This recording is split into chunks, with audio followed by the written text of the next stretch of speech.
Let's talk about everybody's favorite band, Bring Me the Horizon. Easily the most important, influential band of their cohort, meaning of the bands. And I'll tell you what, I'm about to make you feel very old right now, okay? So please, I would like you to hang on to your chair right now. Make sure you've stretched, make sure you've warmed up, make sure you've hydrated, because I'm about to make you feel extremely old right now. Bring Me the Horizon has been a band for almost 20 years. 20 years. They started in 2004, the same year as Paramore. So when people refer to Bring Me the Horizon as, you know, oh, it's great to see a young new band doing so well these days and, you know, being so far up on the festival slots, like, no, my friend, if Bring Me the Horizon was a person, they would be probably a junior in college. That is how old they are, unfortunately. And so with that much history behind them, it's time for us to take a look through the Bring Me the Horizon timeline, and we'll rank their albums. We did it with Blink-182.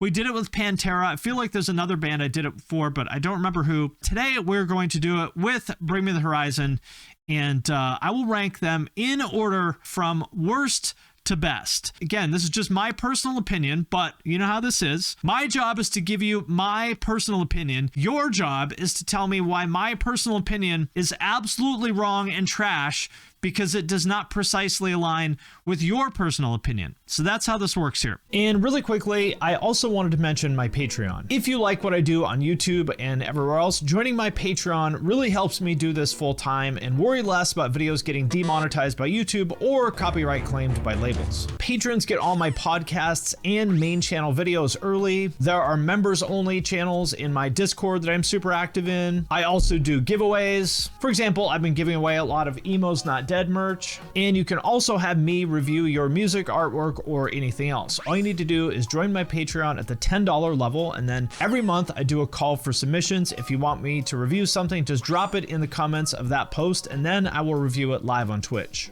So if any of that sounds cool to you, hit the link in the description of this video, and I appreciate your support. In my personal opinion, if I was to rank them from worst to best, I would start with their album from 2010, which is There Is a Hell, Believe Me, I've Seen It. There Is a Heaven, Let's Keep It a Secret. And I'll tell you why this is my least favorite one.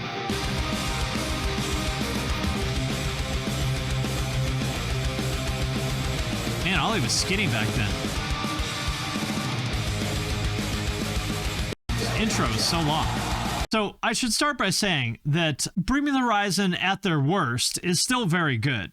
Okay, so they've never done anything bad. In my opinion, this is the least interesting or least good thing they've done. And the reason why is because there's sort of a few eras of the band. There's the deathcore era, there's the metalcore era, there's the pop era, and then there's the modern era, which is basically them doing, you know, whatever the hell they want. This album to me is sort of like their awkward teenage years. They were kind of metalcore, but like kind of obviously like transitioning out of being metalcore, but they weren't really like, you know, they hadn't really figured out like the pop thing or the rock thing yet. It's not bad at all, but it's, you know, it's kind of like, to me, it's like, it's the one where I feel like, yeah, growing pains. I feel like they hadn't really figured out what they were doing yet. Again, not bad by any means, but I would not choose to listen to it. Let's put it that way. So that is the one that I would put in the very last place. Ollie didn't look like an e-boy enough. Exactly. And you know what? I gotta say, I absolutely hate Ollie Sykes, and I'll tell you why.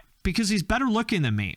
And I cannot tolerate anybody on earth being better looking than me, being more successful than me, taller than me. If there's anybody on the planet that is better than me in any way, my instant impulse is to figure out how can I somehow do something terrible to this person to make them miserable just like me. I feel like that's a healthy impulse. When I see someone else being happy, I think, how can I make that guy miserable? So Tim Henson, I hate him because he's better looking than me. Not taller than me, but he's not much shorter. So I hate him. Better looking and more talented than me.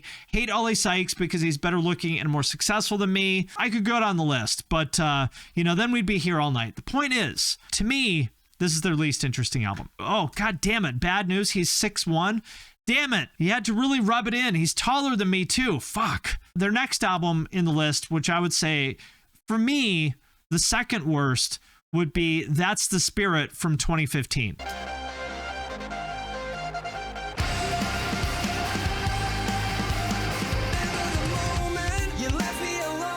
See, now it just gets worse here because this is when Ollie got sober and started lifting and stuff. And like, now he's not a skinny little twig anymore. He's actually got some arms.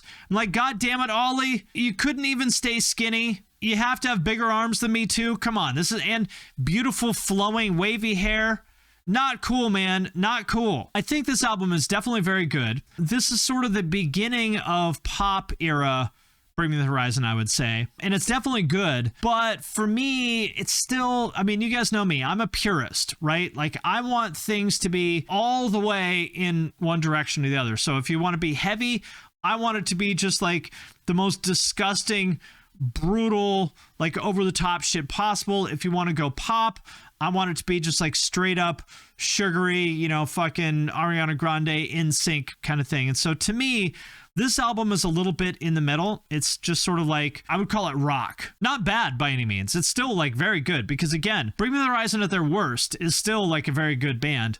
Just personally, if we're here to rank them. So I would not put this one at the top. So to me, this is the second least interesting or second worst album. And so that gets us to what I consider to be the stuff where I'm like, all right, now we're getting somewhere. Now we're getting interesting. This is probably like, I guess probably the least talked about thing that they've done, which is called Music. It has a really long title, you know, Music to Listen to, whatever it is. This is a very weird album that they put out in 2019, I think. It's kind of just all over the place. Very weird, like ambient trip hop lo-fi kind of shit, just really out of left field. You know, there's stuff like this, like these nonsense titles, peak drug taking music. I wouldn't necessarily choose to listen to this, but the reason that I'm putting it in this spot is because I think it's really cool and interesting, and like I respect that they did it. I feel like they intended this as kind of like a filler project. You know, like in anime, there's the filler episodes. And the problem is with filler in anime, you might get like 4 episodes into a filler arc and you're like, wait a minute, is this canon? And you look it up and you're like, fuck, I just wasted 2 hours watching fucking filler. Damn it. So I feel like this is kind of a filler album. With that being said, again, I think it's really cool that they made like this album of just like bizarre experimental, you know, music. Yeah, this is the Bring Me the Horizon version of Miley Cyrus's Dead Pets album. Yeah, I think that's about right. Yeah, I just think it's cool that they did it, you know, because this is probably the most adventurous thing that they've done, because it's like not even rock. I mean, there might be some guitars here and there, but like it's not even a rock album. It's like just very kind of, you know, lo-fi trip hop kind of music. And yeah, so I think it's cool. I wouldn't choose to listen to it, but I do think it's cool that they did it. And so for that reason, I will put it in the number 3 spot. Now, this brings us to kind of the real turning point, I think, where it starts to get really, really, really good. In the number 4 spot, which I know some people are gonna have some feelings about this, but in the number 4 spot, for me personally, we have Sempiternal from 2013.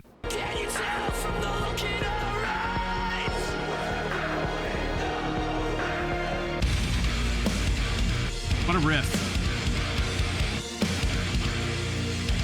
I will say, for me personally, this is not my favorite album, just because it's like, it's one of these things where it's just kind of in the middle. It's not heavy enough to be like super heavy. It's not pop enough to be super pop. It's kind of just in the middle. However, objectively speaking, this is to me the definitive modern metalcore album. Basically, ever since this album came out 10 years ago, which by the way, if you want to feel old, this came out a decade ago, which is horrifying because I still remember when it came out and it still feels like a relatively new album to me, which is scary. But I think ever since this album came out, I think basically people are still chasing this sound and trying to copy Sempiternal. You know, these type of riffs, some of the electronic kind of production, those like big rock choruses, like this is still the template for modern metalcore in my opinion. Now, of course, you know, there's like Architects and some other stuff that's come along that maybe, you know, added a little bit, but yeah, Bad Omens used to sound so much like them. Bad Omens definitely found their own sound now, but yeah, basically until their most recent album, Bad Omens essentially like were just a, you know, kind of a Bring Me the Horizon copycat band, and now look at them. This album represents when metalcore reached its peak of relevance. I would say that would be like the Killswitch era was probably when metalcore was at its most relevant. This was the next peak of relevance for sure. So objectively, I do think this is a classic album, incredibly influential and important. and objectively it's very good. But for me personally, it's not my favorite because of what I said earlier, because I'm a purist and I want something to be just either heavy as balls, like a Mirror or something like that, or I want it to be super pop, you know, like fucking Ice Spice or something. I want one or the other. This one's kind of in the middle, and so that's why I put it there. That brings us to the next album, which is Suicide Season from 2008. Of the metalcore era of Bring Me the Horizon, I think this is the best album. In my personal opinion, this is their best metalcore album. I mean, this riff is just so damn good. So catchy. This riff. One of the best metalcore riffs of all time. Ollie sounds just totally unhinged. I love the video too, like partying. Because remember, this was 2008, 2009 when this video came out. Remember, Scene Kids fucking partied, which I think is a big part of why metal nerds hated them. Because they're like, there's girls in this video? What? You mean it's possible to be in the same room with girls and they're not running away from you and filing a restraining order and asking you why you smell so bad? You can be in a room with girls and have fun and maybe even kiss one of them? What? No! My whole life has been a lie! But in all seriousness, I mean, it's just like legitimately great songwriting. Oh, then Drop Dead. You remember this here? Shout out to my man, Michael Shantz, who designed a lot of this stuff. Drop Dead, you know, probably the peak of like Neon Cartoon Monster merch. This still sounds so good.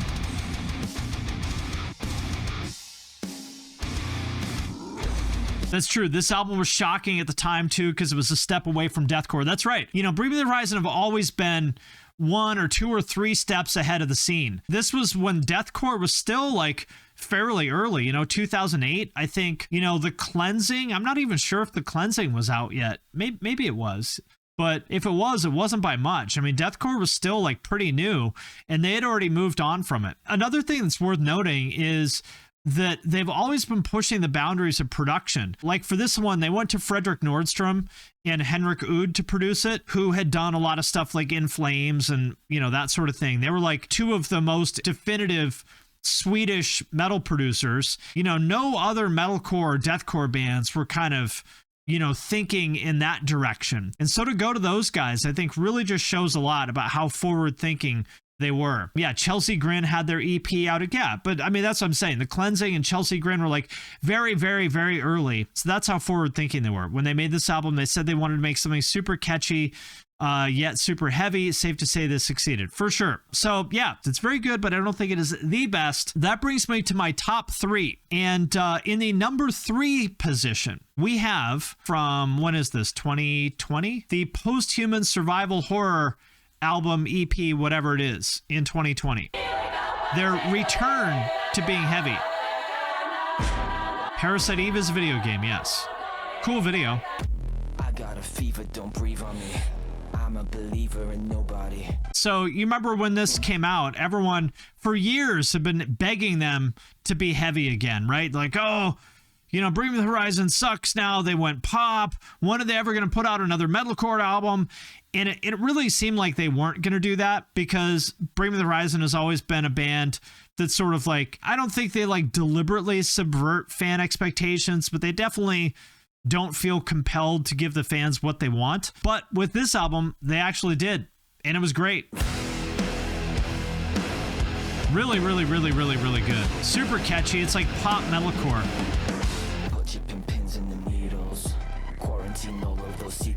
Although, isn't it interesting? This already sounds like, I've talked about this before, kind of for a joke, but there being like a COVID sound. But there is like all the music that came out in 2020, like there is a COVID sound, isn't it? You know, like when Corpse, you know, was popping off, you know, and MGK and all the TikTok rap and stuff, like the COVID sound was real.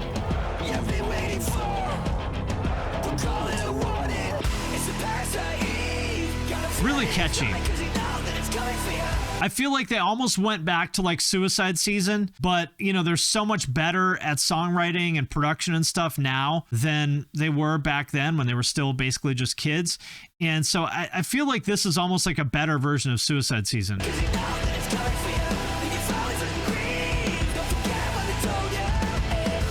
So I think what this album proved is that Bring Me the Horizon could do whatever they wanted, because everybody thought that they had just completely walked away from being heavy, and, you know, for, I think, understandable reasons. But then they put this out and everyone's like, oh, damn. They can really do whatever the fuck they want. They also started playing the deathcore medley again, you know, so for everybody who said that Ollie's voice was shot and he couldn't scream anymore, well, he proved everybody wrong. But I think they had to, like, stop doing heavy stuff for a long time just to sort of shut people up and sort of show everyone that, like, no, we're not a metal band anymore, before they could go back to it. And people are like, okay, I know you're not a metal band anymore, but it's cool that you did a metal song. So that is why I would put Posthuman in the number 3 slot. In the number 2 slot, I know this is going to be a controversial one. Amo from 2018 or 2019 rather, was my favorite Bring Me the Horizon album for quite a while, which was their most pop. Again, I want something to be either super heavy or super pop. And so for that reason, I like this album because it is the most pop. This is one of my favorite songs of theirs. Love the aesthetics too.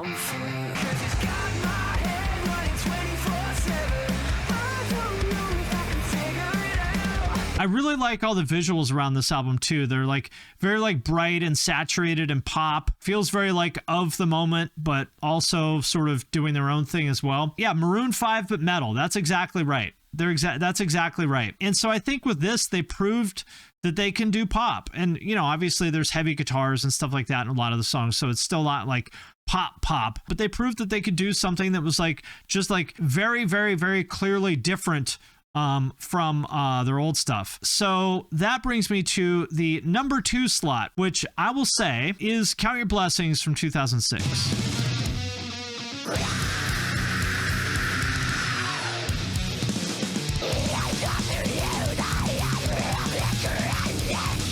So catchy. This shit is so catchy. And they were what, probably 17 or 18 or something? Love that drum sound. Just sounds like shit in the best way.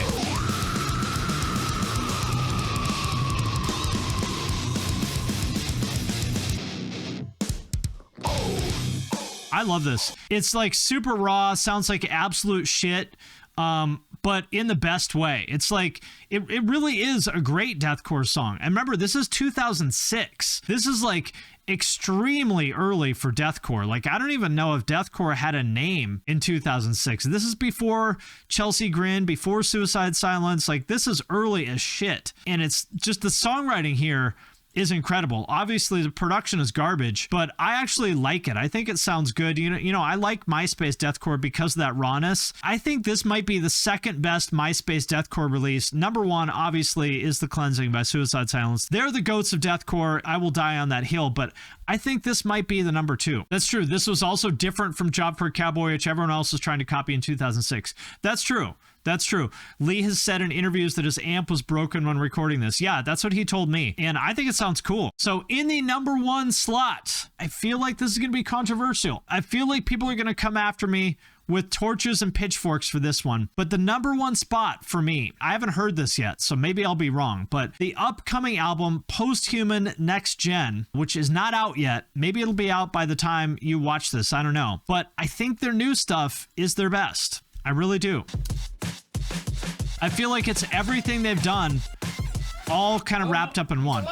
So there's this song, and then there's Amen and a couple other songs. It really just feels like now they've got the metalcore stuff, they've got the pop stuff, they've got, you know, the real heavy, almost like deathcore kind of stuff. They've got the sort of pop visuals from Amo. It feels like the stuff they're doing now is like every era of the band all wrapped up into one, and it's all executed extremely well. Man, it is so rare to be 20 years deep into your career and very arguably at your creative peak, right? I mean, how often does that happen? I don't know. I don't know if I can think of any band that is still innovating and getting better and better and better 20 years into their career, but that's exactly what they have done, in my opinion. And like, I think this stuff is awesome. I love what they do. I love that they're consistently pushing their boundaries of the genre and pushing the boundaries of the band. I mean, look at this. This is what I call art right here. This guy watching pixel art of these two video game characters fuck.